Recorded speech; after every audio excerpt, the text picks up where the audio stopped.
In this video, I will explain a complete professional guide on secretarial audit under section 204 of Companies Act 2013, Rule 9 of Appointment and Remuneration Rules 2014, and the Secretarial Audit Format MR-3. So by end of this video, you will clearly understand which companies require secretarial audit, who conducts secretarial audit, and scope and reporting responsibility, what are the penalties, and rule-based applicability. And I will also explain the format of MR-3 and the amendments. We'll see what is a secretarial audit under section 204. Secretarial audit is an independent compliance audit. This is conducted by company secretary in practice to check whether a company has complied with Companies Act, SEBI laws, FEMA, and listing regulations, secretarial standards, and other all applicable acts. Section 204 mandates that the secretarial audit report must be annexed to the board's report. Board's report under section 134 subsection 3. So which companies must mandatorily undergo secretarial audit? So we'll go to section 204 subsection 1. It covers listed companies and other class of companies as prescribed under Rule 9. So what Rule 9 says? Every public company with paid up share capital 50 crores or more, or public company with a turnover of 250 crores or more, or any company means either public or private, having outstanding loans or borrowings 100 crores or above from banks, financial institutions. Even an unlisted private company becomes covered if borrowings are 100 crores or more. So cutoff is always checked on the last audited financial statements. These borrowings or this cutoff applicability checked on the last audited financial statements. So who conducts secretarial audit? Whether company secretary in practice or employee company secretary or directors, who conducts? Answer is only PCS, practicing company secretary. So company secretary in practice is authorized. Internal company secretary or employee company secretary cannot issue MR-3. So what is the duty of the company during the audit? This also section says, subsection 2 of section 204 says, company must provide records, registers, returns, provide access to officers and documents, facilitate inspection, verification, and queries. Non-cooperation is equal to non-compliance. So what must the board disclose regarding the secretarial audit report? So that also section says, subsection 3, section 204.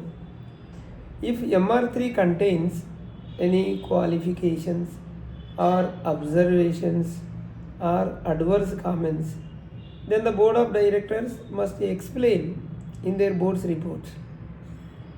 So no silence is allowed.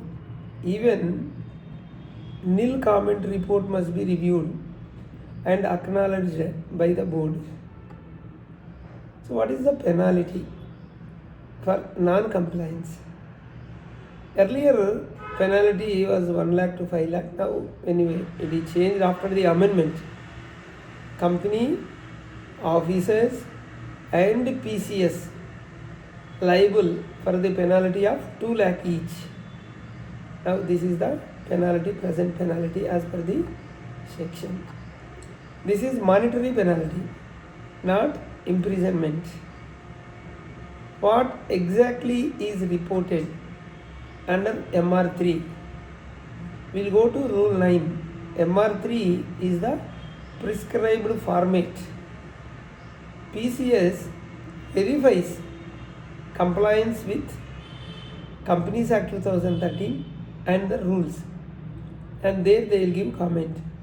And SCERA 1956 and Depositories Act 1996 and FEMA, FDI, ODI, ECB and SEBI regulations, including SAST regulations, insider trading, ICDR, ESOPs, ESPS, debt listing, buyback, delisting and secretarial standards SS1, SS2 and listing regulations, stock exchange compliance, other industry specific laws as applicable to the company. So MR-3 requires reporting of statutory compliance status, systems and processes and internal control adequacy and board composition, directors attendance, agenda circulation and decision regarding quality and key events like mergers, buyback, preferential issue, non-compliance remarks with remarks if any non-compliance. So MR-3 must be factual, evidence based and independent. Clear? So what is the consequences or what is the, so we'll go to penalty. We have already discussed penalty 2 lakh. So we'll see the sequence of documents PCS can review. How to start a good practical walkthrough, I'll explain. And again PCS has to discuss with the management, MOA, AOA, he has to check share certificates and register of members, board minutes, AGM, EGM minutes, E-forms filed, MGT7, AOC4, PAS3, CHC1, etc. Whatever is filed, registers, charges, directors register, KMP register, loans, investments and SEBI filings, shareholding patterns, PIT, PIT regulations, documents, outcome notices and what are the policies and insider trading, whistle mechanism, CSR compliance, website disclosures, especially LODR and filings under FEMA, FCGPR, overseas direct investment, external commercial borrowings and employee stock options, related party transactions, debt issues, event based filings. So these are the things PCS has to get the information from the management, has to review. What are the typical audit qualifications?